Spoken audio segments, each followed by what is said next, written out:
好，就诚如刚刚那个3位毕业生讲完话之后，我讲话，现在也是一样，只是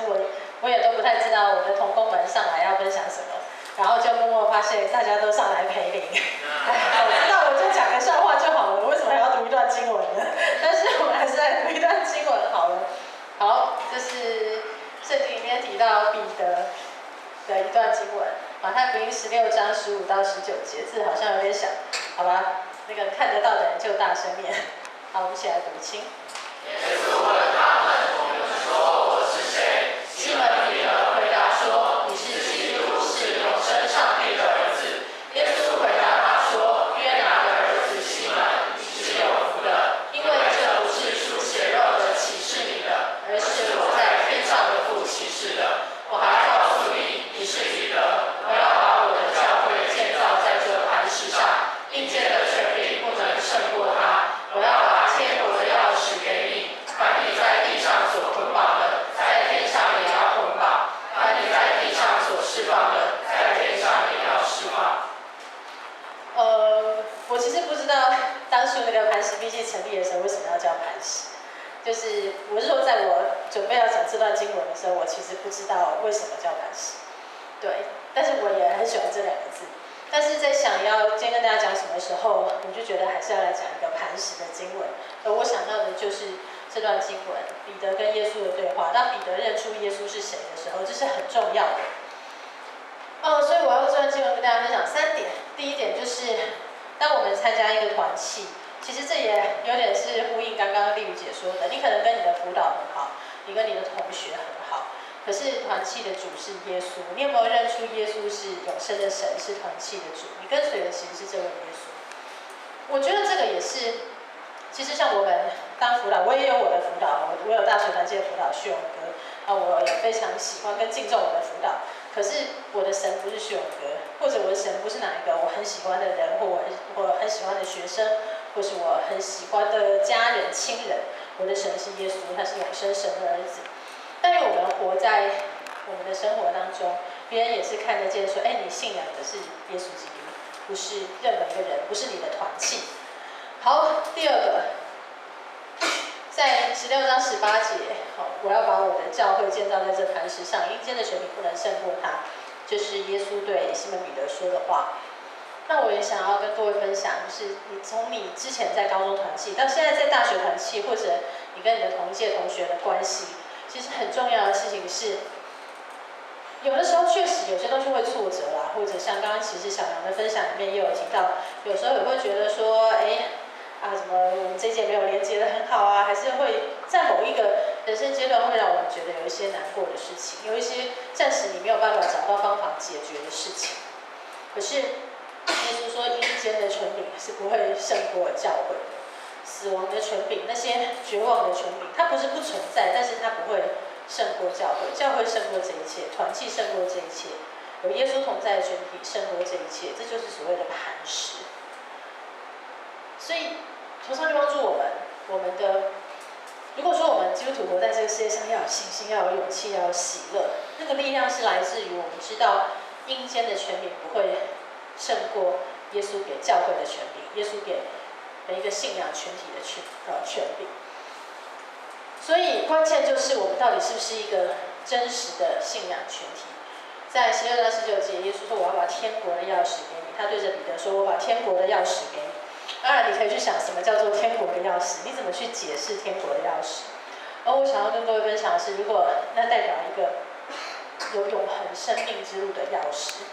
这个钥匙到底在我们的生活中是什么？我认为那就是彼此陪伴的关系。信仰绝对不是我自己跟上帝怎么样，你的信仰好不好，其实会影响别人跟上帝的关系。我在大龄班在小组的时候，这次也在跟他们讨论这件事情。我甚至也提到，对你不要，你如果今天任何一个基督徒忽然之间宣称，我不要当基督徒了，我不信上帝了，那不是你自己跟上帝的事情你旁边所有本来知道你是基督徒的人，一样全部都会傻眼，然后一样会觉得发生什么事？那个生命的钥匙，每个人手上都有，而且你没有把它拿好的时候，你可能还会不小心把别人的门关起来。所以上帝帮助我们，我们已经拥有这把钥匙了，我们也彼此陪伴，彼此一起起往前走，我们是不是可以更珍惜那个跟我们一起度过生命每一天的各个伙伴？有可能他已经是你过去的伙伴，可能是你高中团契的，或者你高中某一年的同班同学，有可能是你现在大学的同学。但是上帝把我们放在一起，我相信就一定有他的美意。就像今天我们在这里，我也一直觉得今天还能在这里办这个聚会，在很多过程里面也是上帝很多的恩典。我在台南，我2008年来到台南，现在是2017年，到今年6月我在台南满9年。其实这对一个校园同工在地区的生活是一个非常长的时间。一般来说，我们其实最多应该是8年就会结束，因为我们受训加后来出来就是满10年，我们可以有刚刚丽宇姐提到的一个词叫做安息年、进修年。所以其实我已经满10年，现在是我在校园侍奉的第11年。那在今年的7月之后，我们就会进入那个安息年，所以这是我在台南校园的最后半年的日子。我在一些团契已经都陆续讲，台南运动团契大概高2以上的人都已经知道。然后我现在还在想，在某些团契其实也就是开口把这句话讲出来。可是我最近就一直觉得，可能我比较硬啦，我大概在前面就是要不就严肃的讲话嘛，反正要 hold 住场面。刚刚你不知道谁这样说的，然后可是自己在想的时候，其实有时候还是会有点感伤。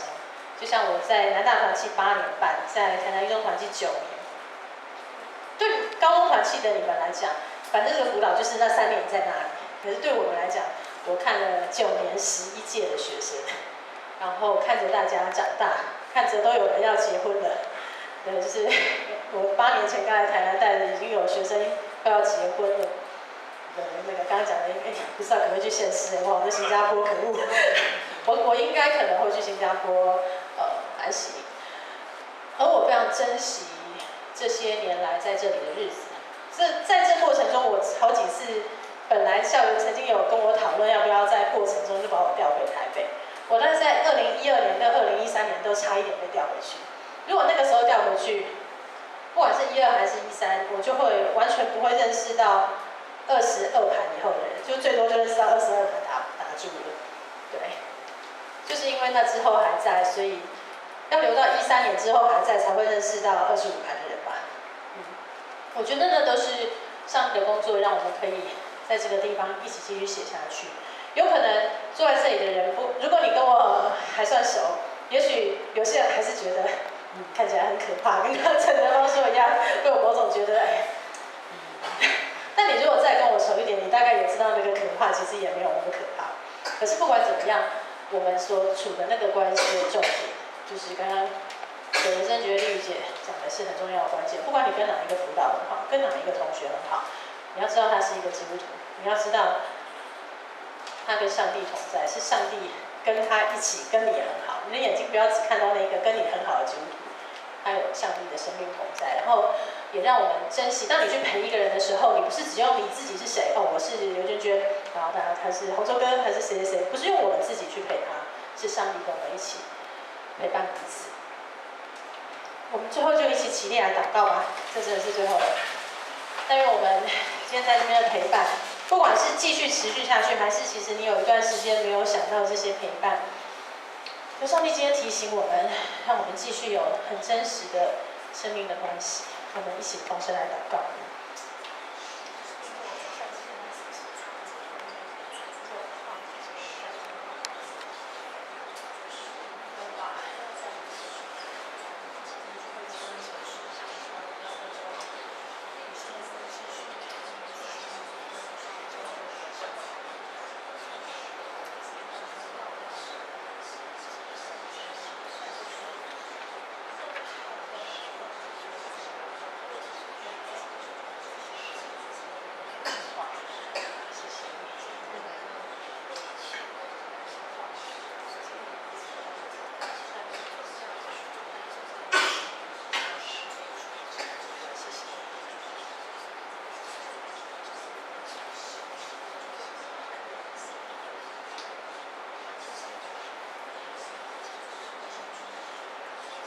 天父，我们向你献上感谢，谢谢你让我们今天一起可以在校期参加团史地契的25周年聚会。不管我们在当中，我们距离高中团契距离我们印象中的那个黄金时代，现在到底距离有多远？或许我们仍然在继续这个黄金时刻。可是主求你让我们一定要记得，是你让我们成为磐石，是你让我们成为一起的团契，是你让我们成为那个可以认识你，甚至跟随你的人。主啊，你还带领我们，今天的聚会也许快要结束，可是你让我们知道，那个生命的陪伴是一直走下去的，就像你也一直陪伴我们走下去一样。主啊，我们也求你看顾今天我们听到的很多，或我们说的很多，如果也有你要提醒我们的，你要自己呼召我们的部分，主啊，求你就更显明你的带领，也但愿还是必须的聚集，真的可以让每个学弟学妹，也让我们自己更多看见有你同在的生命的那种美好跟安全感。主啊，求你继续陪伴帮助我们。待会我们的用餐，还有我们的交通，也求你继续的赐福。不管如何，让我们真的珍惜可以与你在一起，与身边每个人在一起的时刻。谢谢主，我们同心祷告，奉耶稣基督的圣名。请坐。